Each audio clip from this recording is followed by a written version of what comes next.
How to know who viewed your featured collection on Facebook. Hello everybody.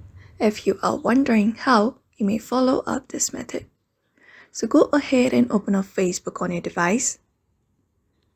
And then once you open up Facebook, you may head over to the menu bar at the top. And then once you are here, go ahead and click on your name. And your profile page appears. So from here, what you're going to do is you may head over to your collection and go ahead and tap on it. And after tapping on it, in the bottom you should be finding an option called No Viewers. Go ahead and tap on it. And when you tap on it, here you will be finding your viewers who have viewed your highlights. So if you're trying to look for your viewers after 14 days, unfortunately Facebook does not allow us.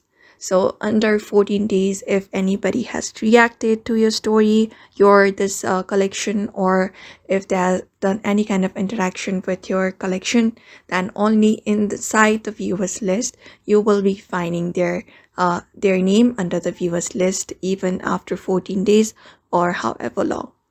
So that is how we know who viewed our Facebook featured collections. So I hope this video was helpful and thank you for watching this video. Give it a thumbs up and subscribe for more tips and tutorials, and we will see you on the next one.